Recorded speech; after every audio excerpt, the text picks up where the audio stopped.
Hello everyone, welcome to UPSC by Pratik Saurabh. We already have covered Polity for June 2024 Visionized Monthly Magazine. तो ये हमारा complete हो चुका है। आज जो है हम देखने वाले हैं वो है आपका इंटरनेशनल रिलेशंस। ओके, कल इस पे वीडियो आया था, आज ये आपका इस पे अपलोड हो जाएगा। तो पहला आर्टिकल जो है यहाँ पे ग्लोबल पीस मेकर के बारे में काफी इंपॉर्टेंस रखता है ये, क्योंकि पीस मेकर मीन्स शांति दूत आप कह सकते हैं, जो कि पीस बनाए रखे। इंडिया को इस तरीके से देखा जा रहा है, तो ये आर्टिकल का आप अपने आप ही में एक इंपॉर्टेंस यहां से समझ पा रहे होंगे। अब ये आर्टिकल कह क्या रहा है कि समिट हुई यूक्रेन में। ओके, वहां पे कहा कि पाथ टू पीस समिट। ये कहां पे हुई है? स्विट्जरलैंड। समिट जो है आपकी यूक्रेन पे फोकस्ड है।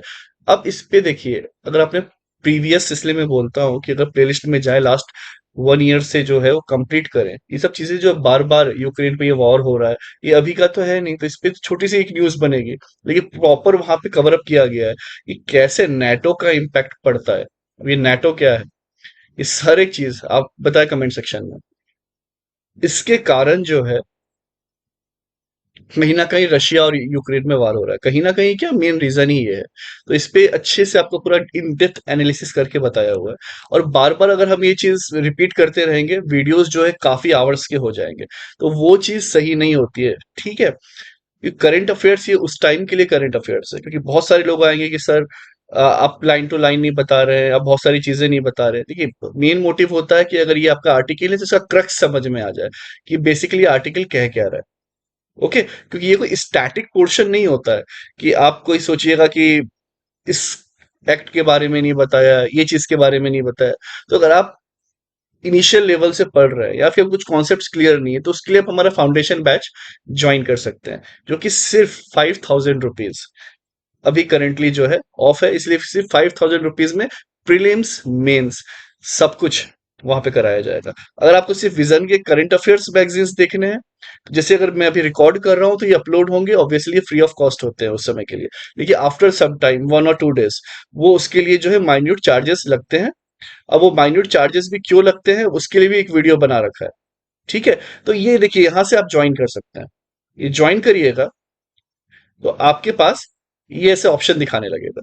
ये है आपका करंट अफेयर, सिर्फ 89 रुपीज पर मंथ।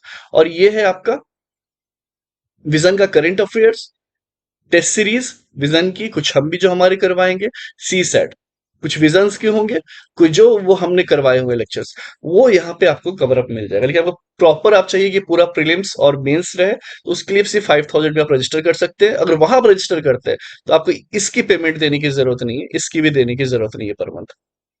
और वो वन टाइम पेमेंट है, वो पर मंथ नहीं है। आपको लगेगा कि बाकी कोचिंग्स तो बहुत 1.5 लाख 2 लाख ले रही हैं, जैसे आप यहाँ पे देख ही सकते हैं, दिव्य कीर्ति सर और ये सबका वीडियोस काफी ज्यादा भी न्यूज में है ना, क्योंकि अनफॉर्चुनेट इंसिडेंट जो हुआ यहाँ पर, तो उसी पे यहाँ पे उनके बेसमेंट्स वगैरह पे भी जो है ताले मार दिए गए हैं, जिस तरीके से पैसों के लिए काफी ज्यादा कोचिंग्स जो है इस तरीके से काम कर रही हैं। तो आपको ये नहीं सोचना है कि वो 5000 जो है पर मंथ होगा, नहीं, वो बस वन टाइम पेमेंट है। उसके बाद आप ये कर सकते हैं। अगर आपको सिर्फ ये चाहिए तो यहाँ पे ज्वाइन बटन दिया हुआ है, यहाँ से यू कैन ज्वाइन। ओके, तो स्टैटिक और इसमें जो डिफरेंसेस होते हैं आपको वो समझने की जरूरत है, कि हर चीज यहाँ पे कवर अप नहीं हो सकती कि हम 15 से 20 घंटे का वीडियो बना दें पूरे एक एक मंथ का। ये काफी ज्यादा प्रॉब्लमेटिक है, इसलिए इस तरीके से हम चलते हैं। ओके, चलिए, तो आपको ओवरऑल तो आपको प्रीफेस दे दिया। अब यहाँ पे ये आर्टिकल जो है, इंडिया को ग्लोबल पीस मेकर की तरह देखा क्यों जाता है। देखिए, सबसे पहली बात, हम इतिहास भी अगर हम उठा के देखें हजारों सालों का, हम कहीं वैसे भी कभी इन्वेड नहीं किए हैं। हम हमारे टेरिटरी में ही रहे हैं। इन्वेजन वाला हम में ये है नहीं। ओके, हम जो है वासुदेव कुटुंबकम, हम जो कहते हैं कि जो पूरी दुनिया है वो एक परिवार है, अब तो परिवार में कोई युद्ध क्यों करेगा। तो ये सब जो सोच है, ये अब पूरी जो है ग्लोबली एक्सेप्टेड है कि नहीं, ये जो भारत की जो सोच है, जो हिंदुस्तान की सोच है, वो बहुत सही सोच है। एक ये भी रीजन है। और इसके बाद क्या हमने पीस मेकिंग में काम किया है? जी, हमने पीस मेकिंग में भी काम किया हुआ है। जो हमारे जो ट्रूप्स हैं, अगर बात की जाए, तो जो हमारे ट्रूप्स हैं यूएन पीस कीपिंग में, वो काफी ज्यादा जो है अलग अलग कंट्रीज में काम कर रहे हैं। इसलिए देखिए, मैंने वासुदेव कुटुंबकम के बारे में कहा, तो ये यहीं पे है ये चीजें। ओके, इसके बाद देखिए, ईरान ने खुद कहा कि इंडिया को कि प्लीज आप आओ, और हमारे बीच में जो टेंशन है यूएस के साथ, ईरान यूएस में, क्योंकि उन्होंने क्या किया था, यूएस ने ईरान के मिलिट्री कमांडर को मार दिया था। ओके, तो ये जो इशू है, आप आके रिजॉल्व कराओ हमारे बीच। तो ईरान खुद बोल रहा है, जैसे होता है ना कि आपकी और किसी की लड़ाई हुई, तो आप बोलोगे कि एक कोई आपका प्रिय मित्र जिसपे आपको भरोसा है कि वो इम्पार्शियल होके जजमेंट देगा, और वो दोनों पार्टी उसको एक्सेप्ट करेगी। तो वहां पे इंडिया का इस तरीके से जो है रुतबा बन रहा है। तो ये काफी ज्यादा आपके पॉलिटिकल, अगर आपको political science international relationship topic है, ये ऑप्शनल है तो हाईली इंपॉर्टेंट, बट पॉलिटिकली भी काफी इंपॉर्टेंट है। जब आप मेंस आंसर राइटिंग लिख रहे होते हैं, इंटरव्यू के लिए भी काफी इंपॉर्टेंट हो जाता है। तो ये आर्टिकल प्रीलिम्स में उतना ज्यादा नहीं रहे लगेगा आपको, लेकिन हाँ बाकी चीजों में तो ये बहुत ज्यादा इंपॉर्टेंट है। बट ये समिट हुई कहाँ, ये स्विट्जरलैंड में हुई है, ये आप याद रख सकते हैं। क्लियर। अब इंडिया क्यों इसके लिए इंटरेस्टेड है, इंडिया के इंटरेस्ट में क्यों? अब लगेगा चलो कोई शांति हो गई। आप एक जस्ट अपने से एग्जांपल लीजिए, आपके घर के साइड में झगड़े चल रहे हैं, ओके, बहुत सारे इश्यूज हो रहे हैं, तो क्या अगर आप उससे वहां पे शांति करवा देते हैं तो आपको क्या लगेगा कि इससे मेरा क्या फायदा होगा? देखिए बहुत फायदे हैं। अपने एंगल से लीजिए, आपको फिर देश का एंगल समझ में आएगा कि हो सकता है हमेशा वहाँ पे लड़ाई झगड़ा होता रहता होगा, बहुत जोर से आवाजें आती रहती होंगी, तो इस चक्कर में जो है आपका वो मेंटल पीस वो सब चला जाएगा, है कि नहीं? काफी चीजें जो वो सब चली जाएंगी। हो सकता है बार बार लोग इधर उधर से दंगा फसाद कर रहे हो, इधर आ रहे हो, तो आपका रोड ब्लॉक हो जा रहा हो जहां से आना जाना, तो आपकी भी पर्सनल सिक्योरिटी में भी वो बात आएगी। तो बहुत सारी चीजें होती है, तो इसलिए जब ग्लोबल पीस मेकिंग की बात करते हैं, तो जिस तरीके से अभी यहाँ पे इशू चल रहा है रशिया यूक्रेन में, या फिर हम अजरबैजान और यहाँ की अर्मेनिया की बात करें, तो यहाँ पे अगर इश्यूज हैं, तो ये बहुत हाई चांस होता है कि इसके कारण आपका ट्रेड में इम्पैक्ट पड़े, ट्रेड में इम्पैक्ट पड़े, वहां की सिक्योरिटी पे इम्पैक्ट पड़े। तो ये जो चीजें हैं, यही सब सोच के हर कंट्री चलती है। तब तभी यहाँ पे बात की जा रही थी कि एनर्जी क्राइसिस आज के टाइम में अगर इराक, ईरान, ओके, ये सब जो कंट्रीज हैं, यूएई, सऊदी अरब, ये सब आपस में लड़ भिड़ने लगे, तो फिर इंपोर्ट जो हम कर रहे हैं क्रूड ऑयल, ये तो हमें और नहीं मिलेगा, तो एनर्जी क्राइसिस आ जाएगी। तो इसलिए ये सब चीजें जो होती है, ट्रेड डिसरप्शन होगा, जो हम एक्सपोर्ट कर रहे हैं वो भी नहीं जाएगा, महंगाई बहुत ज्यादा बढ़ जाएगी, फूड इनसिक्योरिटी बहुत होगी। मान लीजिए इंडोनेशिया है, वहीं पे बहुत ज्यादा दंगे फसाद हो गए, या वो किसी वॉर में चला गया, सबसे ज्यादा पाम ऑयल वगैरह जो है हम वहीं से लेते हैं, तो अब वो हमारे पास वो ऑयल नहीं पहुंचेगा, क्या हो जाएगा इससे? इन्फ्लेशन है, फूड इनसिक्योरिटी है, सप्लाई चेन डिस्ट्रप्शन ऑब्वियसली होता है। जिससे आपने कोविड के बाद से ये जो टर्म है, सप्लाई चेन डिस्ट्रप्शन, ये काफी ज्यादा देखा होगा न्यूज में, है ना? इसी के बाद निकला कि हमें आत्मनिर्भर बनना है, ये हर एक चीज के लिए हमारे पास ही हो। आत्मनिर्भर डजेंट मीन कि हम इंपोर्ट बंद कर देंगे, ओके। आत्मनिर्भर का मतलब है कि हम कहीं से भी करके जो हमारी रिक्वायरमेंट है वो पूरी कर ले, ये भी एक आत्मनिर्भर का मतलब है यहाँ पर। अब इसके बाद जो है ग्लोबल इम्पैक्ट जैसे वॉर होगा, ये सब जो हमारा विजन है ना, डेवलप्ड इकोनॉमी बनना 2047 तक, जो गवर्नमेंट का जो एक विजन है, जो हमारा विजन है, वो नहीं कंप्लीट हो पाएगा। तो ये फायदे होते हैं, तो ये नहीं सोचना है कि कोई लड़ रहा है मर रहा है चलने दो ना, क्या जा रहा है, इंडिया क्यों वहां पे अफगानिस्तान को इतना आटा गेहूं और ये सब दे रही है, और चीजें कि वहां पे शांति बनी रहे, वो शांति जो है बहुत जरूरी हो जाती है। क्लियर। इसके बाद कंट्रीब्यूशन भी इंडिया का देखिए, G20 समिट जो लास्ट ईयर हुई, इस पे कम से कम 50 आर्टिकल्स आए होंगे। अब यहां तो हम सिर्फ इतना सा लाइन पढ़ रहे हैं, G20 में क्या क्या हुआ, इंडिया ने क्या किया नहीं किया, अगेन वो प्लेलिस्ट में है विजन आईएएस के। अब आपको सिर्फ एक सवाल मैं पूछूंगा यहाँ पे, आज जो मैं रिकॉर्ड कर रहा हूँ ये 31 जुलाई है, ओके, 27 जुलाई को ये मई मंथ का आया था, तो हम अभी 27 जुलाई या 31 जुलाई को हम मई मंथ का पढ़ सकते हैं, तो ये भी तो 2 महीना पुराना हो गया। तब तो हम ये नहीं सोचते कि ये पुराना है, कि अभी अब जाके हम जो अगस्त आ रहे हैं तो हम जून का अब स्टार्ट कर रहे हैं, है कि नहीं? तो वो प्रीवियस भी आप क्यों पुराना समझ रहे हैं? आपके पास टाइम है अभी, तो वो कवर अप करते चले जाएं। वहां पे बहुत अच्छे से बताया कि इंडिया ने कैसे G20 से G21 में अफ्रीकन यूनियन को जोड़ने की बात की गई है, तो अफ्रीका भी जो इससे काफी ज्यादा, वहां के लीडर्स भी इमोशनल दिखे, किसी ने नहीं सोचा, लेकिन भारत ने हमारे बारे में सोचा है। और G20 में 20 कंट्रीज है, पूरा अफ्रीका, जो पूरा अफ्रीका कॉन्टिनेंट है ना, वहां से एक भी कंट्री नहीं थी। अब सोचिए, एक भी कंट्री G20 में नहीं थी। तो अफ्रीकन यूनियन को लेने की बात की गई है। इसलिए कहा गया कि इंडिया जो है एम्पलीफाइंग साउदर्न वॉइस, कि हम साउथ के वॉइस को बढ़ा रहे हैं। अब साउथ के वॉइस को बढ़ाना का मतलब क्या हुआ? देखिए, एक तरीके से बेल्ट मानी गई है कि इधर मान लीजिए यूरोप और बाकी कंट्रीज है, नॉर्थ अमेरिका, कनाडा वगैरह है। इधर इंडिया और बाकी कंट्रीज है, अफ्रीका और ये सब। तो ये माना गया जो नॉर्दर्न बेल्ट है ऊपर, जैसे आप देख लीजिएगा, रशिया हो गया, यूरोप हो गया, यूएसए हो गया, कनाडा हो गया, ये सब कहीं ना कहीं रईस है, पैसे वाले। लेकिन साउथ साइड, साउथ अमेरिका में देख लीजिए, ब्राजील, इक्वाडोर, वेनेजुएला, ये सब जो है। और इसके बाद इधर हमारा अफ्रीका की सारी कंट्रीज, एशिया में भी इंडिया और बाकी जो है, वो उतने ज्यादा वहां पे पैसे वाले नहीं है। तो इस तरीके से डिवाइड किया गया है, समझे, ग्लोबल साउथ, ग्लोबल नॉर्थ। तो अब ग्लोबल साउथ की अब जहां पे कोई गरीब है उसके बारे में कौन सोचेगा उतना। इसीलिए यहाँ पे कहा गया कि अब आवाज कोई दबा दी जाती थी, बट अब जो है यहाँ पे सुन रहे हैं। अब जैसे अफ्रीका भी अब इसमें आएगा, अभी तक सुन ही नहीं रहे थे।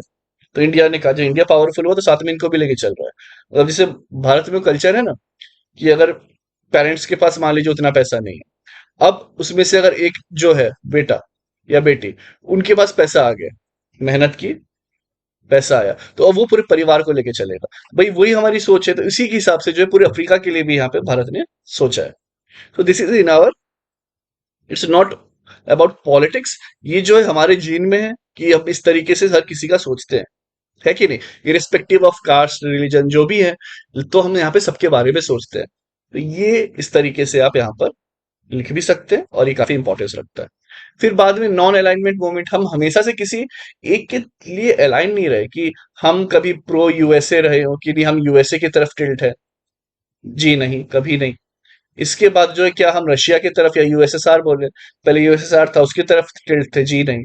तो हम वहां भी नहीं थे, हम थे नॉन अलाइन मूवमेंट, कि हम न्यूट्रल रहेंगे कोल्ड वॉर एरा के टाइम पे। ओके। अब अगेन आपसे दिमाग में कोल्ड वॉर क्या होता है, आप गूगल पे डालें, आप देख लें। रीजन भी, हर एक वर्ड्स को जो है पिछले एक साल से इसलिए कहता हूं, अब सुने, हर एक टर्मिनोलॉजी बार बार आएगी।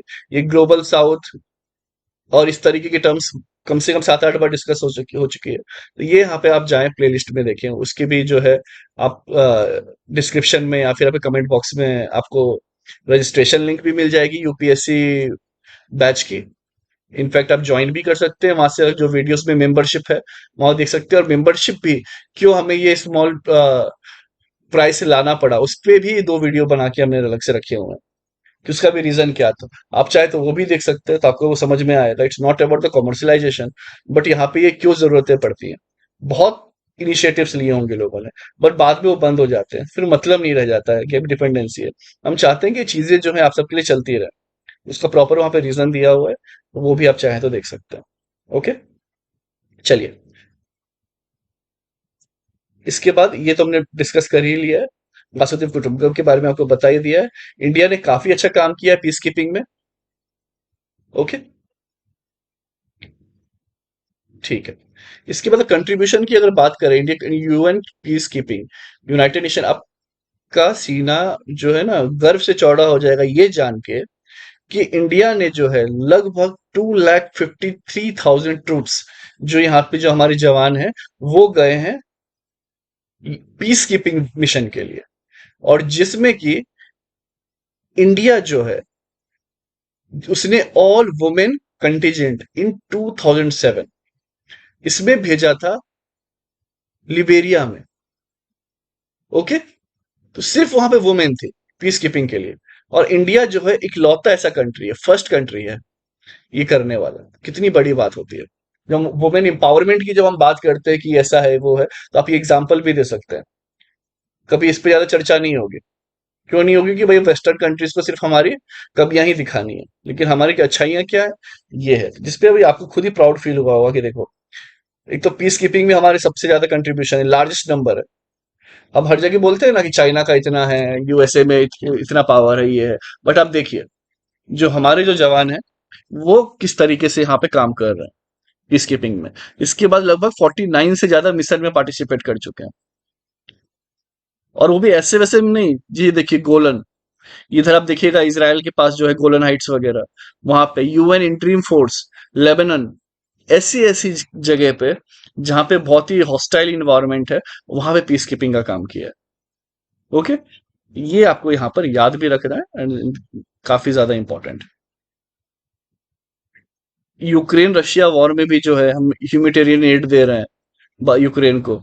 ओके, डिप्लोमेटिकली बैलेंस करने की भी कोशिश कर रहे हैं, क्योंकि हम किसी की साइड में नहीं है। अब देखिए, अब उसमें भी मैंने समझाया था कि जो वॉर हुआ वो क्यों हुआ, है ना। वॉर है वो क्यों हुआ। नेटो जो है अगेंस्ट, कहीं ना कहीं वो रशिया के अगेंस्ट बना हुआ था। वो बढ़ बढ़ के जो है अब इसके पास, अगर मानिए, एक एग्जांपल दे रहा हूं मैं, इंडिया है। तो ये वॉर हुआ क्यों, इसलिए मैं बता रहा हूँ। ये इंडिया है, अब यहाँ पर मानिए नेटो ही कंट्री होती है, वो उसका मेन टारगेट इंडिया होता। पहले था वो यूएसए, कनाडा, यूके, तो उतना इंडिया लोड नहीं ले रहा था। ठीक है, तुम दूर दूर तुम दूर रहो। अब बाद में बोले, वो बाद में आके कि ईरान, पाकिस्तान, इधर से बोले बांग्लादेश, नेपाल, सारी कंट्री जो नेटो में आ जाए। और नेटो, उसका मतलब क्या था कि अगर कोई भी कंट्री नेटो कंट्री पे अटैक करती है, तो ये माना जाएगा पूरे नेटो पे अटैक हुआ है, तो मिलकर अटैक कर देंगे। तो वैसे में क्या होता कि यहाँ पे मान लीजिए बांग्लादेश है, ये हम पे अटैक करता रहता, अब हम चुपचाप करें, अदरवाइज पूरा देश जो है वो हम पे हमला कर देगा। ये हाल था रशिया के साथ, कि यूक्रेन भी नेटो में उस समय गया नहीं था, लेकिन जाने वाला था। रशिया बार बार बोल रहा था कि प्लीज तुम मत जाओ, उनके चक्कर में मत पड़ो नेटो के, वरना हम आप पे अटैक कर देंगे। क्योंकि अभी आप पे अटैक करेंगे तो चल जाएगा, लेकिन अब नेटो में आ गए तो पूरा देश मिलकर हम पे हमला करेगा। और आपका बॉर्डर टच हो रहा है, जैसे नहीं बांग्लादेश से बॉर्डर टच हो रहा है, तो बहुत इश्यू था। लेकिन यूक्रेन ने माना नहीं, तो उसी चक्कर में फिर रशिया ने यहाँ पे वॉर किया। और यही रीजन है कि भाई भारत को पता है, इसलिए ये जो है एब्सटेन कर देता है वोटिंग से। और वेस्टर्न मीडिया पीछे पड़ी रहती है कि देखो आप ऐसा कर रहे हो, गलत कर रहे हो, लेकिन हमें पता है ना। तो इसीलिए यहाँ पे जो है सिविल सर्वेंट का रोल काफी बढ़ जाता है, इंडियन फॉरेन मिनिस्ट्री जो है काफी बढ़ जाती है। तो जिसमें काफी अच्छे से भी जयशंकर सर जो है वो चीजों को कर रहे हैं। तो इंडिया रोल जो है ना, विश्व बंधु, दी वर्ल्ड्स फ्रेंड, ये इस तरीके के रोल की बात यहाँ पर की जा रही है। ओके। और नॉर्वे पीस यूनिट कहाँ है, ओस्लो में। ये आप यहाँ पर ऐसे याद रख सकते हैं। Rise of mini laterals. Mini laterals, अब मिनी लैटरल्स क्या है, जैसे क्वाड मिनी लैटरल है। क्वाड में कौन कौन सी कंट्रीज है, देखिए क्वाड में हो गई आपकी यूएसए हो गई, आपका इंडिया हुआ डेफिनेटली, आपका जापान हुआ, आपका ऑस्ट्रेलिया हुआ। ये जो है आपकी क्वाड कंट्रीज है। तो अब ये स्क्वाड अलग है, ये अब बाद में आपको बताएंगे। ये क्वाड कंट्रीज की बात है, तो वो क्वाड कंट्री क्यों बनी हुई थी, देखिए, ये था ऑस्ट्रेलिया, ये इंडिया, इधर से आप पकड़िए जापान, और यहाँ पे यूएसए पकड़ लीजिए, ये ऊपर साइड में यूएसए, ऐसे कनेक्ट मार लीजिए। क्योंकि ये जो एरिया है ना, चाइना जो है बहुत ज्यादा परेशान कर रहा है साउथ चाइना सी में। तो इस तरीके से कहीं ना कहीं घेरने के लिए आप एक बोल सकते हैं कि उसे काउंटरैक्ट करने के लिए, चाइना भी अब बहुत बड़ा पावर हो गया है, इसलिए बन रहे हैं। ताकि इंडिया क्यों ज्वाइन किया, कि इंडियन ओशियन जो है यहाँ पे शांति बनी रहे। ये सब क्यों किए जापान और ये, कि भाई यहाँ पे शांति बनी रहे। ओके। इसी तरीके से तो ये हो गया mini laterals. Okay, mini laterals, क्योंकि अब जो बाकी जैसे है यूनाइटेड नेशन, इसमें तो बहुत सारी कंट्रीज है ना। ये सब जो होते हैं, इसमें डब्ल्यू हो गया, उसमें काफी कंट्रीज है। लेकिन जो मिनी लेटरल है उसका रीजन है बनने का। मिनी लेटरल का क्या मतलब हो गया, 3 से 4 कंट्री छोटी छोटी, जिनका सेम क्या है, सेम मोटिव है। ओके, सेम मोटिव, या तो सिक्योरिटी हो, या एनर्जी से रिलेटेड हो, चाहे कोई भी हो, वो उस तरीके से वो अपना क्या करते हैं, ग्रुप बना लेते हैं। क्लियर। अब क्यों, जैसे देखिए, जो मल्टीलैटरल इंस्टीट्यूशन है, जैसे एशियान काफी कंट्रीज है इसके अंदर, वो कंडेम नहीं कर पाई चाइना को, साउथ चाइना सी में जो वो कर रहे हैं। अब बताइए, तो गलत बात है। लेकिन अगर मानिए इंडिया को तो पता है गलत कर रहा है, यहाँ से फिलीपींस को भी पता है गलत, कम से कम वो 2-3 कंट्री जो बोलना चाह रही हैं, वो तो जाके वहां पे एक ग्रुप बना लेंगी, है ना। तो ये चीजें हैं। इसके बाद देखा जाए बैलेंसिंग ऑफ पावर, क्वाड, एयूकुस, ये सब जो है चाइना का एग्रेशन और एसर्टिव नेचर के लिए जो है ये सब बन रहा है। जैसे मैंने आपको क्वाड का एग्जांपल दिखाया, ये इस तरीके से। तो क्वाड ऐसा नहीं है कि क्वाड बस इंडिया के साथ है, तो ये 4 देशों का समूह क्वाड। अब वो हो सकता है I2 U2 जो हम बोलते हैं वो भी क्वाड है, है कि नहीं, 4 कंट्रीज है। तो ये इस हिसाब से कि क्वाड यही नहीं है कि सिर्फ वही क्वाड हो जाएगा, क्वाड कोई भी 4 कंट्री का समूह जो है क्वाड होगा। क्लियर? ठीक है। तो मेन जो है रिस्पॉन्स देना to Chinese rise and challenge to the regional balance of power. Okay, simple सा है। अब मूवीज में भी देखते होंगे कि दुश्मन का दुश्मन दोस्त वाला। अब ये जिस तरीके के काम करता है चाइना, कि साउथ चाइना सी पूरा हमारा है, 9 डैश लाइन, ये सब उल्टी सीधी बातें करेगा। उसके बाद जो है इंडिया में पहुंच जाएगा, अरुणाचल प्रदेश हमारा, तिब्बत हमारा, ये बाकी देश में भी बोलेगा कि ये समुद्र हमारा। तो वो सब जो चीजों के कारण क्या होता है, हर कोई ना खुश रहता है। तो वो फिर अपना क्या करते हैं, ग्रुप बना लेता है। ओके। तो ये सब जो है रीजंस है, जैसे कि चाइना में बॉर्डर डिस्प्यूट्स बहुत होते हैं, सी डिस्प्यूट। तो ये जो मैं बोल रहा हूँ ये सब यही आर्टिकल्स वगैरह में से ही होते हैं। ओके, तो ज्यादा परेशान नहीं होना है। या इस आर्टिकल का होगा, या फिर मैंने जो प्रीवियस मंथ्स पढ़ाए हुए हैं, तो वहां पे वो काफी ज्यादा इंडेप्थ एनालिसिस होगा, तो वो मैं यहाँ पे आपको बता रहा हूँ। तो ये चीजें होती हैं। फाइन। अब ये जैसे कि मैंने कहा, दुश्मन का दुश्मन दोस्त, और जिसके भी अपने को opting partner with similar interest, है ना, आपका और मेरा इंटरेस्ट सेम है। तो वो उस हिसाब से जो मैं जाऊंगा, अगर मेरा रीजनल सिक्योरिटी पे फोकस है, तो ऑस्ट्रेलिया फ्रांस उनका भी है, तो इंडिया ने एक ट्राइलेटरल बना लिया। इंडिया ईरान अर्मेनिया ने बना दिया। क्यों? क्योंकि हमारा जो है north south, international north south transport corridor, जब ये सिक्योरिटी कारण क्या होगा, उससे वो काफी बूस्ट मिलेगा उससे। इसलिए ये ट्राइलेटरल बना हुआ है, तो ये समझने की बात है। इंडिया फ्रांस यूएई, ये क्या करेंगे, डिफेंस एंड एनर्जी में वर्क करेंगे। देखिए, फ्रांस जो है सेकंड लार्जेस्ट अब हमारा पार्टनर हो गया है डिफेंस में, और यूएई की से भी एनर्जी मिल जाएगी, तो इससे हमने ये ट्राइलेटरल बनाया हुआ है।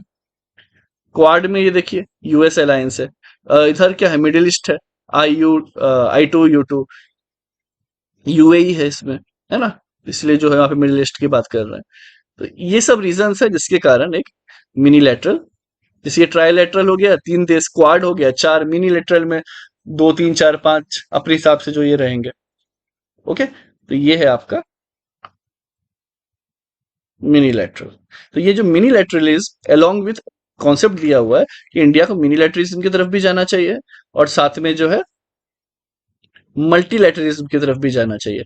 इस फिलॉसफी के साथ सर्वजन हिताय, सर्वजन सुखाय, मतलब कि सभी का बेनिफिट हो, सभी को खुशी मिले, उस हिसाब से। आपने देखा होगा जैसे WHO है, वर्ल्ड हेल्थ ऑर्गेनाइजेशन, अब जब कोविड आया तो उस चाइना की तरफ ही टिल्ट हो गई। ना ढंग से रिपोर्ट दी किसी को, ना कुछ किया, मनी पावर आ गया, बाकी चीजें हैं। तो अब ये हो गया ना कि WHO पे कोई कितना यहाँ पे मानेगा। यही सब कंसर्न्स देखते हुए इस लोगों ने कहा कि नहीं, हम छोटे छोटे गुट में भी रहे, हम बड़े में भी रहेंगे, WHO UN, और जहां में जरूरत पड़े हम इसमें भी रहेंगे। Clear? With the motto of everyone's benefit and everyone's happiness। अब ये है आपका अगला आर्टिकल, इंपॉर्टेंट है, इंडिया बांग्लादेश रिलेशन। बांग्लादेश हमेशा से इंपॉर्टेंट रहा है हमारे लिए। जो इंडिया का साउथ एशिया में जो बांग्लादेश है, ठीक है, यहाँ काफी हम ट्रेड करते हैं, एक शेयर्ड विजन है। अभी देखिए MOU जो है अभी काफी साइन हुए, मेमोरेंडम ऑफ अंडरस्टैंडिंग, क्या क्या हुए हैं, डिजिटल पार्टनरशिप के लिए भी किया है, ठीक है, फिर सस्टेनेबल फ्यूचर के लिए भी बात की गई है। तो हो सकता है उसमें काफी ज्यादा इसके अंदर बातें हुई होंगी आपका सोलर एनर्जी के बारे में, या फिर हम हाइड्रो एनर्जी कैसे यूज करें, बाकी चीजें कैसे यूज करें, और एक सस्टेनेबल फ्यूचर की बात की गई होगी। सस्टेनेबल का क्या मतलब होता है कि हम रिसोर्सेज को यूज करें इस तरीके से कि अगले जनरेशन के लिए भी वो बचे, तो एक सस्टेनेबल फ्यूचर। इसके बाद जो है maritime corporation, blue economy and oceanography, ये सब पे भी हुआ है। अच्छा, इस तरीके के MOU करके, या अब देखें फायदा क्या होता है। पहला तो ये कि NPCI and bank branch to launch UPI, unified payment gateway, ये सब से क्या फायदा होता है। देखिए, उनको हमसे फायदा हो रहा है, UPI ले रहे हैं, ये सब चीजें ले रहे हैं, ऑब्वियसली हमें जो पैसा मिला मिला। लेकिन इसके बाद वो बोलते हैं कि यार कोई बात नहीं, एक काम करो, आप ना एक रोड ले जाओ हमारे पास से, यहाँ से सीधे कनेक्ट कर दो आसाम। ओके, कोई दिक्कत नहीं, सामान पहुंचाओ। अब इसका फायदा क्या होगा, ये सिर्फ बॉटल नेक है ना, कि बहुत पतला सा रास्ता है। कभी अगर मान लीजिए फ्लड आ जाए, कुछ आ जाए, या फिर चाइना या नेपाल कोई भी किसी कंट्री, यहाँ पे भूटान आके यहाँ पे कैप्चर कर ले, तो ऐसे में तो क्या होगा, नॉर्थ ईस्ट तो हमसे कट ही जाएगा। फिर कैसे पहुंचेंगे? तो इसलिए इंडिया ने इससे रिलेशन अच्छा रखा, तो यहीं से सामान ह्यूमैनिटेरियन या फिर जो हमारे फौज यहाँ से पहुंच जाए जरूरत पड़े तो। इनफैक्ट म्यांमार से भी रिलेशन अच्छा रखा है कि हम यहाँ से ऐसे पहुंच जाए। तो ये सब काफी ज्यादा इंपॉर्टेंस रखते हैं। सिर्फ ट्रेड ही नहीं होता है, सिक्योरिटी की भी बात होती है। ओके, तो वही यहाँ पे बताया जा रहा है। चलिए, ये हमने देखा। इसके बाद जो है बांग्लादेश जो है इंडिया का बिगेस्ट ट्रेड पार्टनर है साउथ एशिया में, और इंडिया जो है सेकंड बिगेस्ट पार्टनर है बांग्लादेश का एशिया में। तो काफी बड़ी बात है ट्रेड पार्टनर की अगर हम बात करें तो। और बाइलेटरल जो है ये लगभग $14 बिलियन का है, और इसमें इंडिया का सरप्लस है। इंडिया एक्सपोर्ट ज्यादा करता है, इंपोर्ट कम करता है, तो हमारे लिए वैसे भी काफी अच्छी चीज है। एग्जाम्पल ये देखा जाए तो संप्रीति और मिलन, ये जो है किससे रिलेटेड है? संप्रीति एंड मिलन, ये बांग्लादेश के साथ जो हमारी मिलिट्री एक्सरसाइज है। Very very very important for the prelims point of view, note down कर ले। इसके बाद इंडिया का सबसे ज्यादा बाउंड्री इंटरनेशनल किस कंट्री के साथ है? पाकिस्तान, चाइना, बांग्लादेश, ये बताएं आप कमेंट सेक्शन में। और बांग्लादेश से कितना है? 4096 किलोमीटर के आसपास। तो अब इसमें जो फेंसिंग वगैरह की जा रही है, तार वार की समझ में आया कि हाँ, इधर इसके इधर बांग्लादेश है और इसके इधर इंडिया है। क्लियर? तो यहाँ पे फेंसिंग वगैरह भी लगाई जा रही है, तो बहुत जरूरी है। अब इंडिया जो है सार्क में है। अब देखिए, मल्टी मल्टीपल मल्टीलेटरल प्लेटफॉर्म्स में हम हैं जहाँ पे हमारा मिलना होता रहता है। बट सार्क जो है पाकिस्तान के कारण ढंग से चल नहीं रहा है, लेकिन बिम्स्टेक ऑब्वियसली अच्छा है। बट एक पर्टिकुलरली हम देखें तो हम विभिन्न में भी हैं, जिसमें कि भूटान, नेपाल, वैसे ही काफी छोटी कंट्री, साथ में बांग्लादेश और इंडिया, हम चार ने अपना समूह बना के रखा हुआ है। IORA जो है, इंडियन ओशियन रिम एसोसिएशन, इसमें भी जो है बांग्लादेश इंडिया साथ में है। तो काफी जगह है जो है हम साथ में है, ये इसका एग्जाम्पल यहाँ पे दिया हुआ है। अब सिग्निफिकेंस इंडिया के लिए क्या है? इंटरनल कनेक्टिविटी से नॉर्थ ईस्ट को कनेक्ट करने के लिए, ये भी हमारे लिए काफी इंपॉर्टेंट रहता है कि अखौरा और अगरतला, ये इसके लिए क्या है? क्रॉस बॉर्डर रेल लिंक है। तो ये कहाँ पे होगा? अखौरा ये बांग्लादेश में हो गया, अगरतला जो है हमारा नॉर्थ ईस्ट में है। क्लियर? तो इस तरीके से यहाँ पे आपको ये चीज याद रखनी है। और बांग्लादेश के लिए भी क्या है? डेवलपमेंट पार्टनरशिप है, क्योंकि इंडिया ने क्या किया, $8 बिलियन का लाइन ऑफ क्रेडिट दिया है कि आप इसे यूज करें, बाद में धीरे धीरे लौटाते रहे। ओके, तो इस तरीके से भी पैसा मिल रहा है कहीं से, तो कितना सही है कि कहीं जाके किसी कंट्री पे लोन नहीं मांगना पड़ रहा है। और पाकिस्तान का वो $1 1 बिलियन के लिए इतनी बुरी हालत हो रही है कि IMF आ रहा है, रुला रहा है बार बार, और इंडिया ने $8 बिलियन, तो अगेन बहुत बड़ी बात हो गई है। तो इस तरीके के रिलेशनशिप जो है काफी इंपॉर्टेंस रखते हैं। Again article number 100, sorry, constitutional amendment act 100, वो बांग्लादेश से रिलेटेड है। क्या है वो आप कमेंट सेक्शन में बताएंगे। चलिए, चैलेंजेस क्या है बायलेटरल रिलेशनशिप में? जो वाटर शेयरिंग है ना, अभी भी क्लियर नहीं हुआ इसका मैकेनिज्म, जो तीस्ता रिवर ये सब है, तो एक इश्यू रहता है। इसके बाद जो है चाइना जो है ना बांग्लादेश का स्ट्रेटेजिक पार्टनर बन गया है, and its largest arm supplier. अब जैसे हम ले रहे हैं USA से, रशिया से, फ्रांस से, अभी ये सब भी वहां से लेता तो उतना इश्यू नहीं था। बट इस सस्ता के चक्कर में, वैसे भी आप जानते हैं चाइना का सामान कैसा है, चले तो सालों तक वरना शाम तक ना चले। तो वो इस तरीके के जो बनाते हैं सस्ता दे देते हैं बाकी कंट्री से।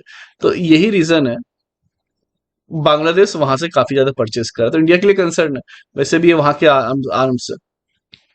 और दूसरा जो है चाइना बांग्लादेश गोल्डन फ्रेंडशिप, इसने भी कंसर्न डाला है इंडिया के लिए कि ये अपना फ्रेंडशिप वगैरह भी बढ़ा रहा है। और रेडिकलाइजेशन काफी ज्यादा बढ़ गया है, और इल ट्रीटमेंट जो माइनॉरिटी के साथ हो रहा है बांग्लादेश में, वो भी एक इम्पैक्ट करता है। इंडिया को तो पॉलिटिकली बहुत ज्यादा करता है। तो काफी ज्यादा ज्यादा जो है चैलेंजेस हैं बांग्लादेश के साथ, तो उसी का यहाँ पे डिस्कशन किया गया है। ओके, तो अब जो ओवरऑल जो कंक्लूजन दिया गया है कि इंडिया बांग्लादेश जो है ना, एक नेक्स्ट लेवल पे अगर उन्हें जाना है तो एक शेयर्ड विजन होना चाहिए कनेक्टिविटी, कॉमर्स एंड कोलेब्रेशन का, ताकि हम हमारा विकसित भारत 2047 का जो टारगेट है, और वो स्मार्ट बांग्लादेश विजन, तो इंपॉर्टेंट है क्योंकि हमारा पड़ोसी देश है, तो उनका भी क्या विजन है, हम हमारा तो 2047 की बात कर ही रहे हैं, लेकिन स्मार्ट बांग्लादेश विजन 2024 वो भी अचीव कर सके, और हम विकसित भारत। ठीक है, तो ये जो चीजें हैं काफी इंपॉर्टेंट है। अब ग्रुप 7 की बात करें तो देखिए, जो G7 है ना, इसमें इंडिया मेंबर है या नहीं है? जी, इंडिया मेंबर जो इसमें नहीं है। बाकी पार्टिसिपेट जो है इंडिया बार बार करता है इसमें। ओके, एक तो ये याद रखने वाली बात हो गई। बाकी इंडिया जो है first country to fulfil all commitments made under COP before time. तो इंडिया ने सारे कमिटमेंट्स जो एनर्जी के रिलेटेड वो फुलफिल कर दिए टाइम के पहले। और under mission life, lifestyle change for sustainable environment, ये जो है लॉन्च किया था एक पेड़ माँ के नाम ऑन इन्वायरमेंट डे। ठीक है, मिशन लाइफ में ये भी चीज हुई कि एक पेड़ माँ के नाम इन्वायरमेंट डे पे ये भी लॉन्च किया है अंडर लाइफ मिशन में। चलिए, इसके बाद जो है हम देखते हैं G7 के बारे में। तो G7 जो कंट्री है ना, इसमें EU जो है मेंबर नहीं है G7 का, लेकिन एनुअल समिट में हमेशा रहता है। क्लियर?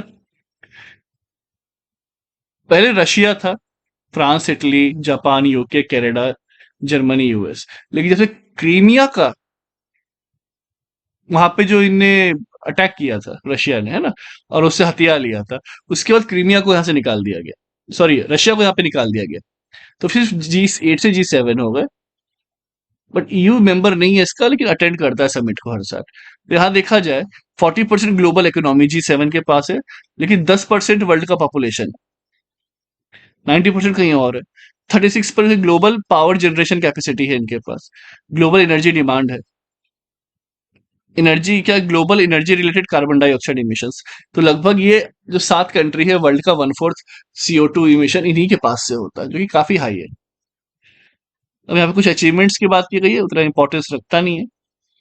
ओके, अब इस वॉर पे देखिए बार बार इसलिए होगा, प्रीवियस मंथ पे आप देखें, आपको और क्लैरिटी आती चली जाएगी। Israel Hamas conflict, Ukraine Russia, बहुत टाइम दे दे के जो है ये सब चीजों को कवर अप हमने किया हुआ है, क्योंकि उसमें क्या होता है, आर्टिकली काफी अच्छे से दिया होता है, तो करना आसान होता है। अब ये 2 लाइन में आप कितना ही क्या करिए। ओके, अब देखा जाए तो रिड्यूस करना था ग्लोबल ग्रीन हाउस इमिशन को, क्या, 43% by this decade and 60% by 2035।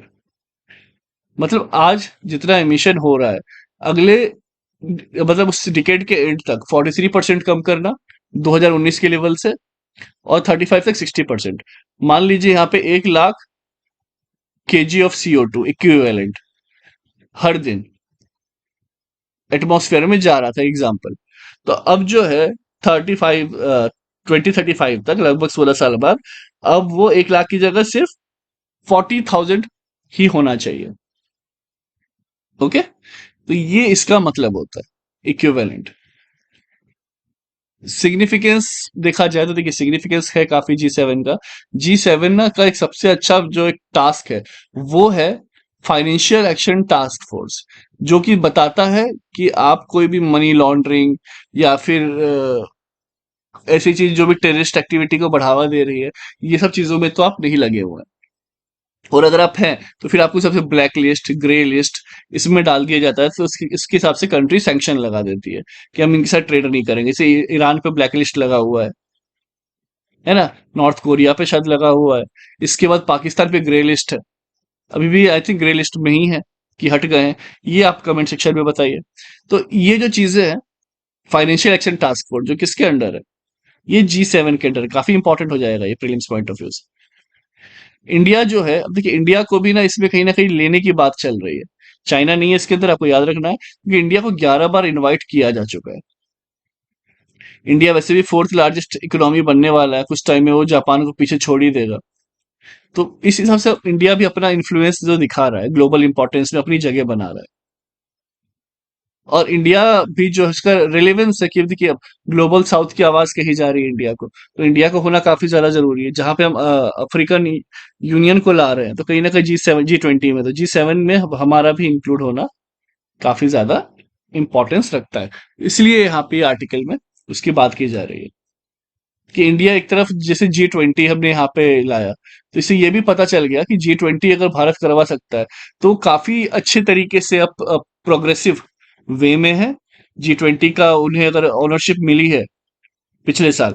तो अब वो धीरे धीरे G7 की तरफ भी अब वो बढ़ सकते हैं। इसीलिए G20 बहुत इंपॉर्टेंट हो जाता है। देखिए इतने में अभी भी G20 खत्म नहीं हो रहा है। जब इस पे हुआ था समिट, तो कितना ज्यादा इंपॉर्टेंस था। उसी समय आपने नोटिस किया होगा, भारत, जो गवर्नमेंट ने हिंदी में भारत लिख दिया था, इसमें कुछ गलत नहीं है, हमारे संविधान में लिखा हुआ है, इंडिया इज भारत।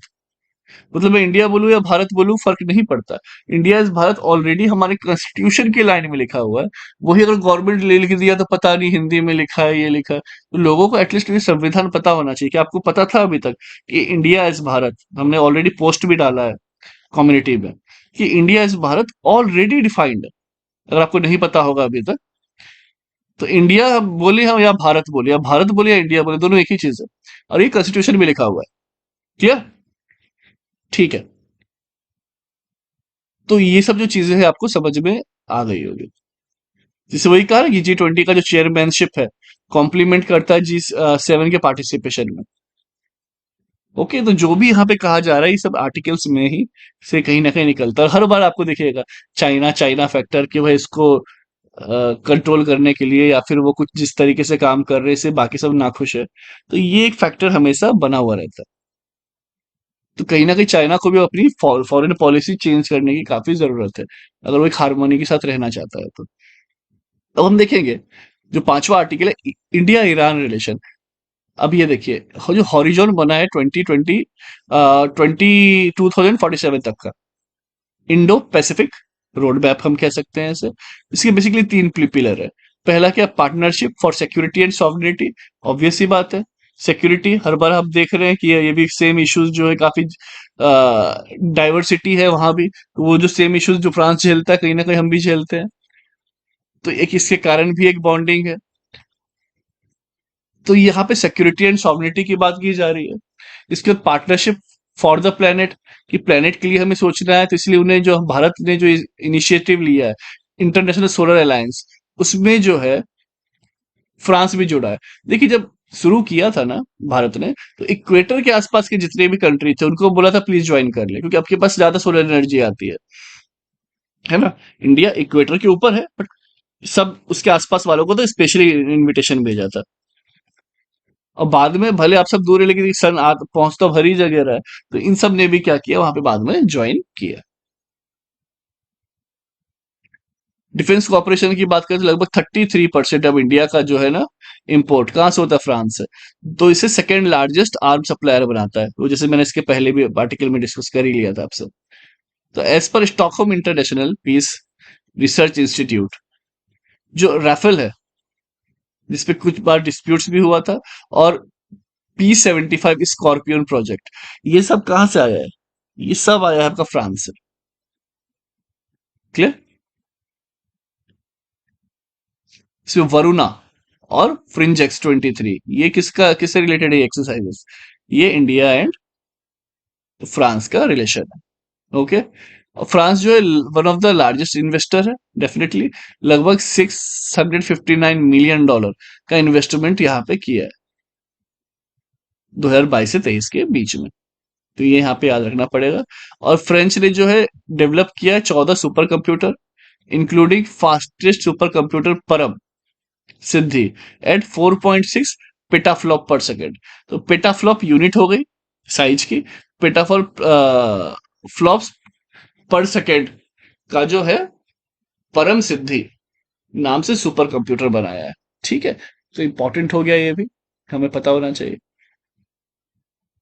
चलिए, इसके बाद अगर देखें तो ये भी बोला है India France Indo Pacific road map में क्या क्या की फीचर्स है।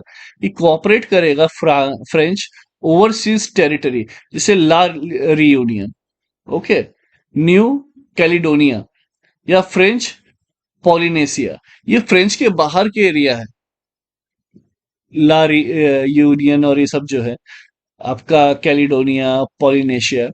ये कहा गया है कि ये भी जो है ओवरसी इंडिया से इंडो इंडो पैसिफिक जो रोड मैप है, तो वहां पे क्या करेंगे, कोऑपरेशन करेंगे। मतलब अगर वहां चले गए, मान लीजिए कोऑपरेशन क्या होता है, आपका मान लीजिए जहाज पहुंच गया, रिफिल करवा दिया। कुछ और है ह्यूमैनिटेरियन ये वो दे दिया, खाना पहुंचा दिया। ये छोटी छोटी चीजें भी होती है तो काफी इंपॉर्टेंस रखती है कि नहीं? तो इसके अलावा भी बहुत सारे कोऑपरेशन वहां पे दिए जाएंगे, तो ये उसी से बात कर रहा है। जी, ऐसा है कि फ्रांस तो एक कंट्री है, जैसे मानिए ना, इंडिया है तो अंडमान एंड निकोबार दूर है बट हमारा एरिया है, तो वैसे लक्षद्वीप हमारा एरिया है।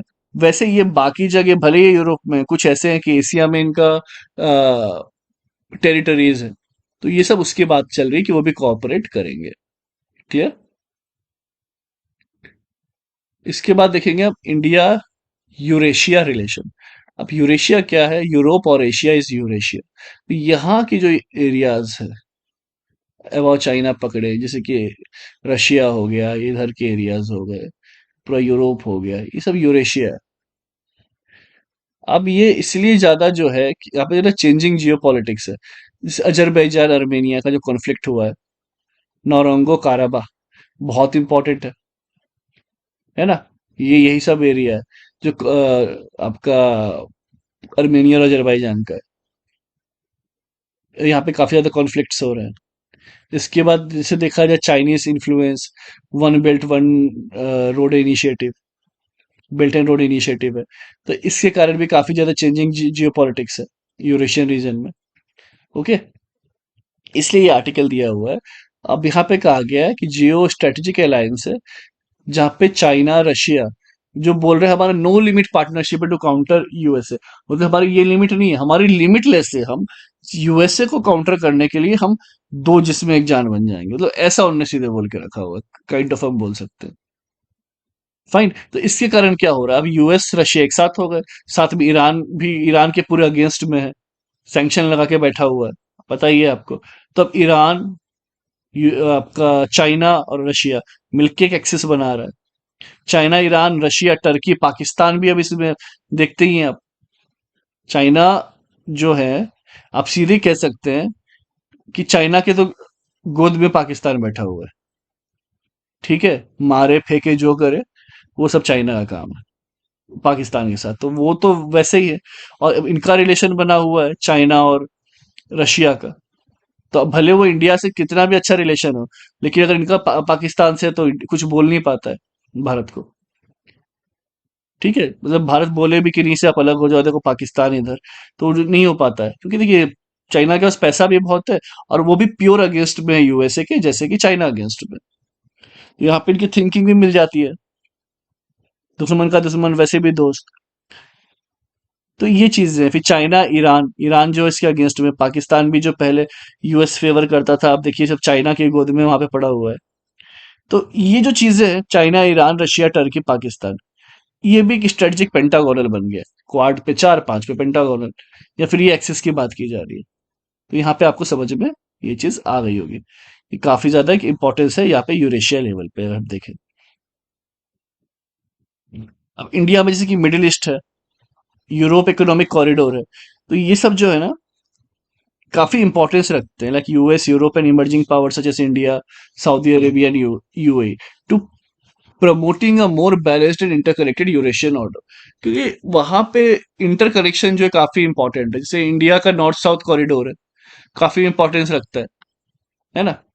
इंडिया का जो कॉरिडोर है वो काफी इंपॉर्टेंस रखता है, कि हम वहां पे जाए और फिर जिस तरीके से भी हमें जो चीजें चाहिए होंगी, यहाँ से हमने रशिया कनेक्ट कर लिया, और यहाँ से हम यूरोप में घुस गए। तो इंडिया ने भी उसमें काफी अच्छा काम किया हुआ है, ये नहीं है कि चाइना का one belt one road initiative है तो हम क्या करेंगे, तो हमारे पास भी जो है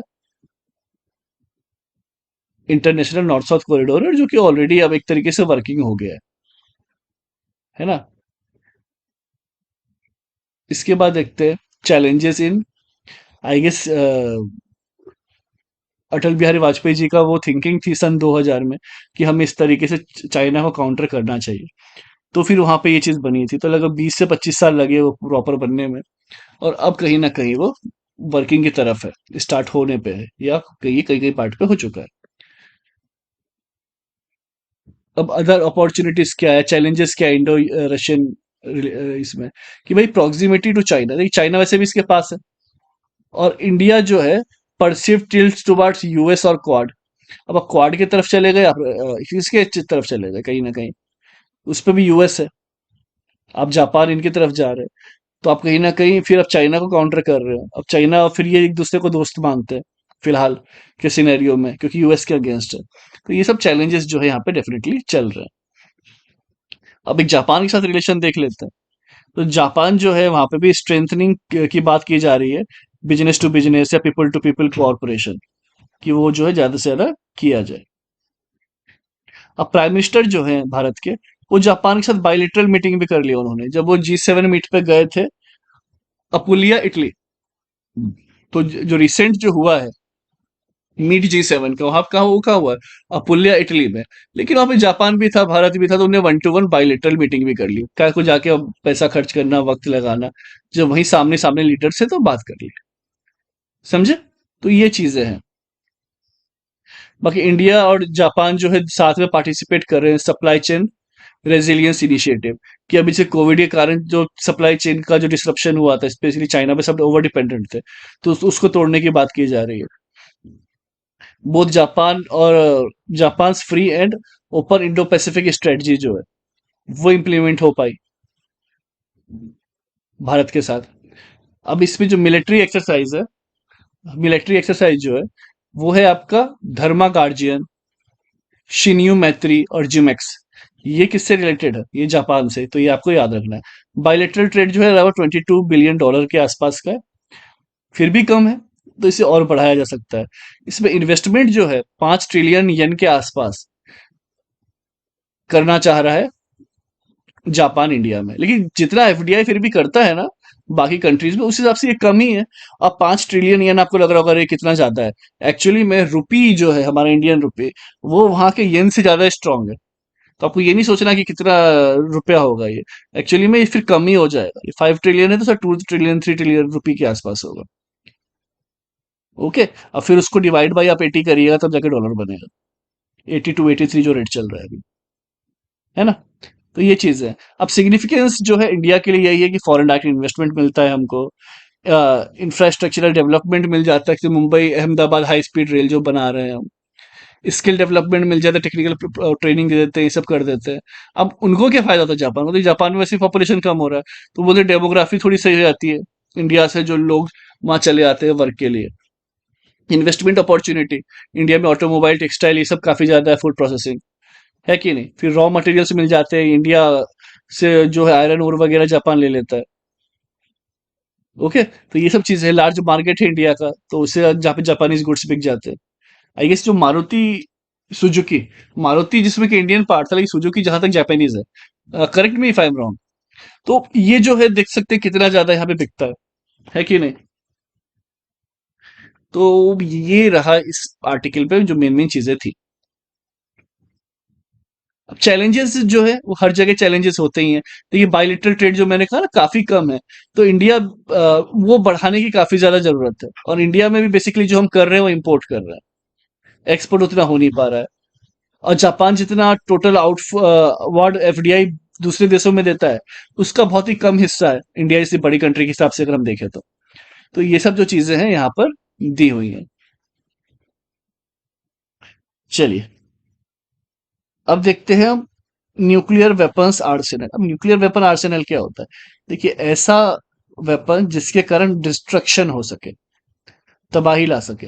मतलब अगर आप न्यूक्लियर पावर रिएक्टर में न्यूक्लियर इसका यूज कर रहे हैं, तो वो वेपन की तरह वो यूज नहीं हुआ, ठीक है? अब ये बहुत इंपॉर्टेंट एक आर्ट ये है डेटा, कि वर्ल्ड में जितना भी वेपन है न्यूक्लियर, उसका ऑलमोस्ट 90% सिर्फ यूएसए एंड रशिया के पास है।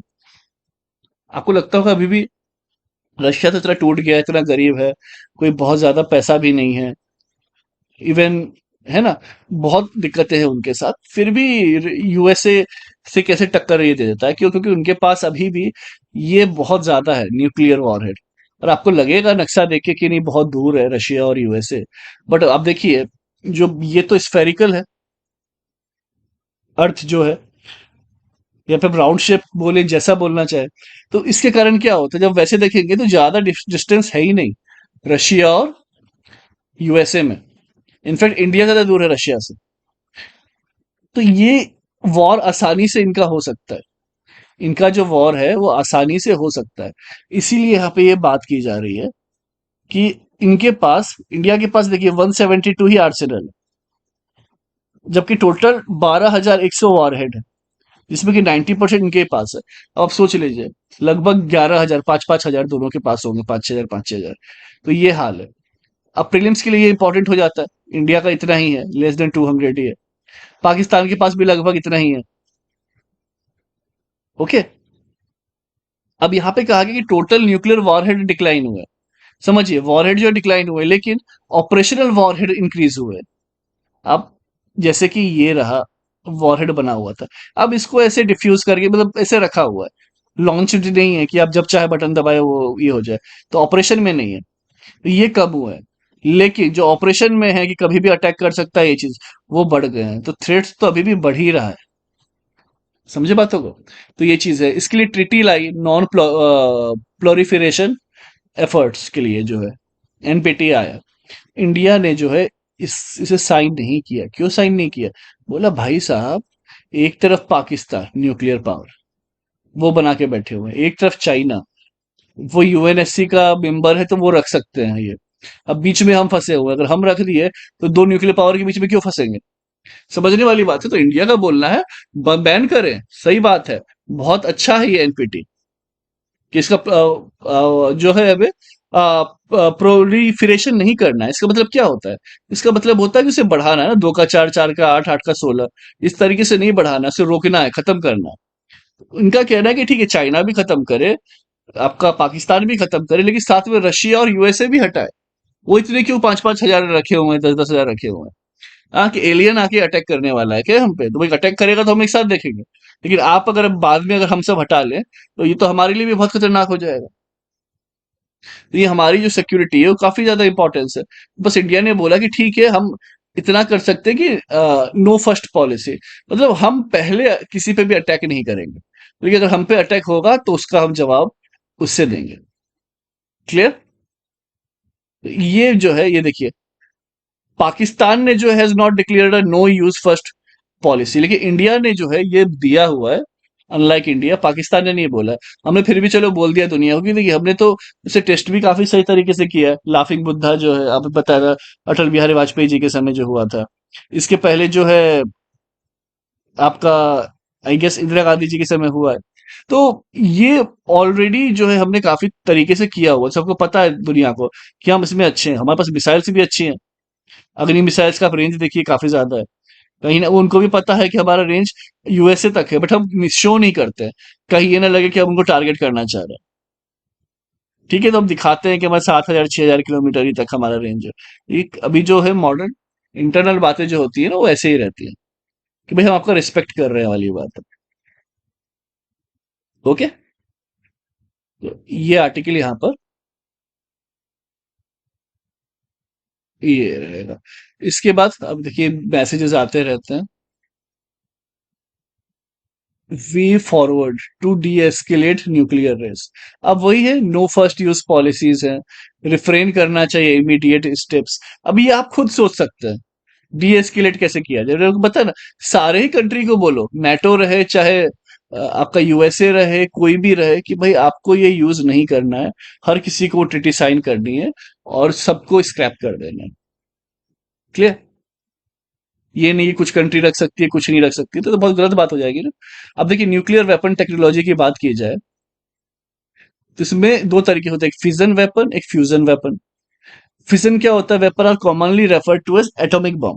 जो एटॉमिक बम है वो फिजन है। फ्यूजन जो है, ये आपका थर्मो न्यूक्लियर बम या फिर हाइड्रोजन बम। ठीक, इसे कहा जाता है। इसके बाद जो है फिजन वेपन जो है, वो है आपका U-235 आइसोटोप ऑफ यूरेनियम, जो कि प्राइमरी फ्यूल रहेगा। या फिर हाइड्रोजन बॉम्ब में क्या है? Fission reaction initiates fusion of hydrogen. Fusion में क्या होता है? ये एक आइटम, एक एटम है, ये दूसरा एटम है, ये इससे टकराएगा और मिलके एक बड़ा एटम बन जाएगा, फ्यूज, और उसके बाद बहुत सारी एनर्जी जो है डिसिपिटेट होगी, मतलब बाहर आएगी ब्लास्ट के थ्रू या बाकी चीजों के थ्रू। वो होगा आपका फ्यूजन। फिजन में क्या है कि ये जो है एक एटम है, वो टूट के दो एटम में बनेंगे, या दो से ज्यादा एटम बने, जैसे बने। ठीक है, तो ये हो गया फिजन और फ्यूजन में डिफरेंस। क्लियर? ये जो है आपका ड्यूटेरियम और ट्राइटियम, ये आइसोटोप्स ऑफ हाइड्रोजन जो कि फ्यूजन प्रोसेस में काम आता है। और ये U-235 जो फिजन है, ये है आपका neutron absorption split atom, releasing energy and neutrons for explosion. जब एक्सप्लोजन होगा, फटेंगे, अलग अलग टूटेंगे और एनर्जी देंगे। Hydrogen bomb yield meta megatons of TNT, thousands of times more powerful than atomic bomb. तो एटॉमिक बम से तो ये काफी ज्यादा होता है। सन पे भी आप देखेंगे न्यूक्लियर फ्यूजन होता है। ठीक है, ये पे अब यहाँ पे वो दिखा रहा है फिजन फ्यूजन, तो आप यहाँ पर पॉज करके देख सकते हैं। यहाँ पे रहा फ्यूजन की बात। ठीक है, ओके। अब इसके बाद जो है आर्टिकल आगे हम देखेंगे।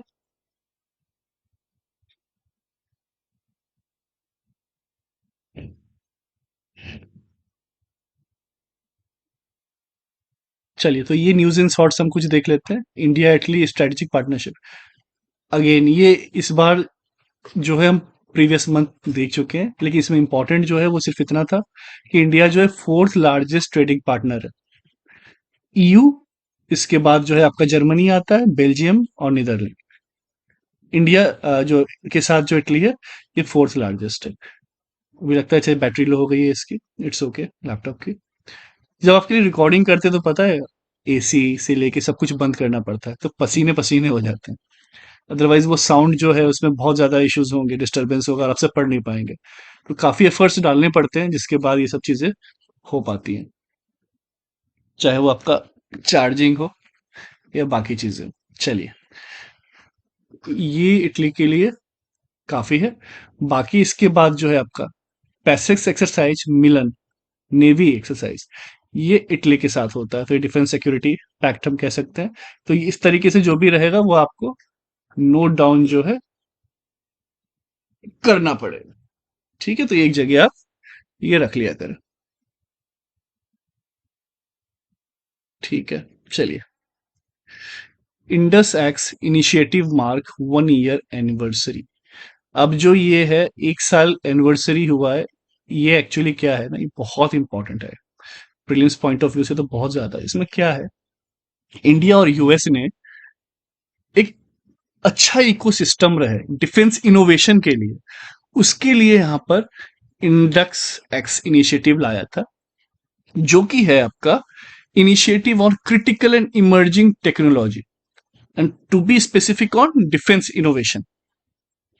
तो ये जो आपका इंडेक्स एक्स है, ये फैसिलिटेट करता है पार्टनरशिप US और इंडिया की डिफेंस कंपनी के बीच में, जहां पे इंक्यूबेटर्स मतलब जो नए नए स्टार्टअप्स आ रहे हैं, या एक्सेलरेटर्स, इन्वेस्टर्स, यूनिवर्सिटीज, सब एक साथ यहाँ पे मिलकर काम करेंगे। क्लियर? तो ये बहुत इंपॉर्टेंट हो जाता है उस हिसाब से आपका इंडस एक्स, मतलब एक एक्स फैक्टर की तरह आप इसे देख सकते हैं। India US Indus. ओके, ठीक है। इसके बाद अगर हम देखें, significance India US defence ties है, जिसमें कि डिफेंस इंडस्ट्री जो है वो development along with development of cutting edge technology and capabilities, कि जो कटिंग एज टेक्नोलॉजी जो अभी लेटेस्ट में जो चल रही है, उस पे भी जो है यहाँ पे इनका टाइज है। तो ये हमारे लिए काफी अच्छी बात है कि अब हम उनसे जो है एक लेटेस्ट टेक्नोलॉजी ट्रांसफर्स पे भी कुछ कुछ चीजों पे उन्होंने हाँ कहा हुआ है। तो ये इंडिया के डिफेंस के लिए काफी अच्छा रहेगा। और इंडिया जो कि अभी एकदम इनिशियल स्टेज पे है, हम कह सकते हैं ना, हम DRDO और ये सब को अलग कर दें, हमारी प्राइवेट कंपनीज या फिर जो इंक्यूबेटर्स है, एक्सेलरेटर्स है, ये सब काफी इसमें है अभी इनिशियल स्टेज पे। तो वहां पे इनका जो एक्सपर्टीज होगा US का, वो काफी ज्यादा हमें हेल्प करेगा। क्योंकि इन और देखिए, ये ऐसा क्यों हो पा रहा है कि पिछले कुछ सालों में क्या था, पहले रशिया काफी इंपॉर्टेंस रखता था इंडिया के लिए, वहां से इंपोर्ट बहुत था। अभी आप देख रहे हैं फ्रांस का भी इम्पैक्ट बढ़ गया है। तो अब US ने सोचा है कि अब अगर इनके साथ हमने ऐसी पार्टनरशिप नहीं की तो बहुत डिले हो जाएगा, हमारा शेयर कम होते चला जाएगा। तो इसके पहले भी जो है हमने मेजर डिफेंस पार्टनरशिप की है, कि जो डिफेंस एग्रीमेंट है लेमोआ, फिर कॉमकासा और BECA, basic exchange and corporation agreement. तो ये सब पहले हो चुका है, काफी पहले के हैं ये सब ना, 8 साल और ये सब। इसीलिए जो है हम, ये आपको अगर पढ़ना हो तो एक बार गूगल पे बस आप डालें लेमोआ कॉमकासा क्या है, तो वहां से आपको मिल जाएगा। है ना, क्योंकि फिर ये सब बस क्योंकि इसकी बात हो रही है इंडस एक्स की, इसलिए चीज निकल के आई है। काफी पुराने न्यूज है जो कि 2-4 साल से अटेम्प्ट दे रहे हैं, मल्टीपल अटेम्प्ट, तो उनको काफी अच्छे से पता भी होगा। तो ये एक एज होता है जो बाकी टाइम से एफर्ट्स अपने लगा रहे होते हैं। तो अब आप सोचिए, जो अगर जिन लोगों को ये चीज पता है तो वो वैसे भी कहीं ना कहीं प्लस पॉइंट पे होते हैं। तो मैं इसलिए बार बार रिक्वेस्ट करता हूँ कि 1 साल का जो प्लेलिस्ट है वो तो प्लीज आप जाके देखें, है ना, वो तो आप जाके देखें। एक माइन्यूट सा चार्ज लगता है उसके लिए आपका, बस। तो आप जाएं, मेंबरशिप ज्वाइन करें, और ये देखिए आपको टेस्ट सीरीज भी लेनी है तो उसके लिए जो आपको बताया हुआ है 299 और 89 रुपीज में, वो सब कुछ आपको कवर अप मिल जाएगा। और आप चाहते हैं कि हर एक सब्जेक्ट्स पढ़ना हो, लाइक पॉलिटी, हिस्ट्री, ज्योग्राफी, आपको आंसर राइटिंग कैसे लिखना है, लिख के कि सर दिखाए लाइव, तो ये सब जो चीजें हैं, आंसर राइटिंग, ऐसे राइटिंग, हर एक चीज कंप्लीट करनी है from prelims to mains to CSAT, वो भी सिर्फ 5000 रुपीज में। 1 रुपए भी इसमें कोई एक्स्ट्रा नहीं है, ना कोई हिडन चार्जेस है। एक बार पेमेंट करना, ना कि पर मंथ भी नहीं, ये कंप्लीट इसका बैच का चार्ज है। तो ये आप रजिस्टर कर सकते हैं। ओके। एक्चुअल प्राइस इसका 7999 है, लेकिन अभी आप लेते हैं तो ये सिर्फ 5499 में आपको मिल जाएगा। ओके। चलिए, बस इसके लिए आपको क्या करना है, लिंक है वहां पर रजिस्ट्रेशन की, रजिस्ट्रेशन कर लेना है। और पेमेंट का जो स्क्रीनशॉट है वो आप 8982275931 @YBL, तो इस पे यूपीआई आप कर सकते हैं। और प्रतीक सौरभ UPSC@gmail.com, वहां पे उसका स्क्रीनशॉट भेज दीजिए, तो टीम आपसे कनेक्ट करेगी और आपको यहाँ पे फिर जो व्हाट्सएप का स्पेसिफिक ग्रुप बना हुआ है वो ऐड कर देगी। फाइन। बाकी अगर इसका आपको पीडीएफ चाहिए तो टेलीग्राम ग्रुप आप ज्वाइन कर सकते हैं, वो भी आपको यहाँ पे कमेंट सेक्शन में मिल जाएगा। चलिए, अब ये जो है थर्ड आर्टिकल, ये किससे रिलेटेड है, Indo specific economic framework. Again आप इंडो स्पेसिफिक अभी हम पढ़ ही चुके हैं, इसके पहले भी क्वाड और ये सब के बारे में जो हम बातें कर रहे थे। इनका मेन मोटिव क्या है, क्लीन इकोनॉमिक एग्रीमेंट और साथ में फेयर इकोनॉमिक एग्रीमेंट, कि जो इकोनॉमिक एग्रीमेंट्स जो है वो प्रॉपर हो। एक कोऑपरेटिव वर्क प्रोग्राम यहाँ पे लाया गया है, जहाँ पे इमिशन इंटेंसिटी, ई वेस्ट, अर्बन माइनिंग, ये सब चीज पे जो है वहां पे वर्क किया गया है। ठीक है, तो यहाँ पर बस बेसिकली इतना ही बताया जा रहा है। और हाँ, इंडिया जो है अभी तक फॉर्मली साइन नहीं किया इस एग्रीमेंट को as domestic approval, process are still under way and will be completed after formation of new government. तो अभी जो गवर्नमेंट बन गई है, जो आप कह सकते हैं एनडीए 3.0, तो अब यहां पर ये फॉर्मली साइन होगा, तो अभी तक हुआ नहीं है। इसके बाद अगर देखा जाए इंडो पैसिफिक फ्रेमवर्क में, तो ये लॉन्च हुआ है 2022 में, जिसमें कि 14 कंट्रीज है, यूएसए, ऑस्ट्रेलिया, ये सब, इंडिया भी है। ऑब्जेक्टिव क्या है, इकोनॉमिक एंगेजमेंट को बढ़ाना। 4 पिलर है, trade, supply chain, clean economy, fair economy, है ना, तो ये काफी इंपॉर्टेंट है। ये आप एक तरीके से नोट डाउन रख सकते हैं। इंडिया का स्टेटस क्या है, इंडिया ने जो ज्वाइन किया हुआ है, has joint pillar 2 to 4, pillar number जो है 2 to 4 किया है इसमें ज्वाइन। ठीक है, और पहले के लिए ऑब्जर्वर स्टेटस है इसका, ट्रेड के लिए, क्योंकि ट्रेड में हमने ऑलरेडी बहुत सारे जो है कर रखे हैं, तो हर जगह करना सही नहीं होता। अब देखिए, इसके बारे में आपको इन डेप्थ चाहिए तो बताया हुआ है कि नवंबर 2023 की मैगजीन देख ले, वहां पे कवर अप है। तो इसलिए मैं बोलता हूँ कि प्रीवियस मंथ देखना बहुत जरूरी है, ये खुद रेफर कर रहे हैं, है ना। चलिए, इसके बाद कोलंबो प्रोसेस जो है, India chair its first meeting as chair of the Colombo process, जिसमें कि 12 मेंबर स्टेट्स हैं एशिया के, जिसमें कि बांग्लादेश, श्रीलंका, ये सब है। इंडिया जो है इसका फाउंडिंग मेंबर है कोलंबो प्रोसेस का। ये जो है थीमेटिक प्रायोरिटाइज एरिया है, like skills and qualification recognition process, fostering ethical recruitment process. तो जो एथिकल रिक्रूटमेंट प्रोसेस है उसमें भी जो है वर्क करना। United Nation International Organization for Migration, तो ये जो माइग्रेशन से रिलेटेड जो चीजें हैं उस पर टेक्निकल और एडमिनिस्ट्रेटिव सपोर्ट देना कोलंबो प्रोसेस में। ओके, तो ये जो है आपका कोलंबो प्रोसेस है। क्लियर। तो ये यहां पर हमारा फाइनली खत्म हुआ। अगला जो इंपॉर्टेंट रहेगा वो रहेगा इकोनॉमी, वो हम इसके बाद देखेंगे। अभी तक आपने सब्सक्राइब नहीं किया चैनल तो प्लीज सब्सक्राइब कर लें, और वीडियो शेयर जरूर करें लोगों के साथ, इस चैनल के बारे में जरूर बताएं। चलिए, मिलते हैं फिर नेक्स्ट वीडियो में, तब तक के लिए जय हिंद।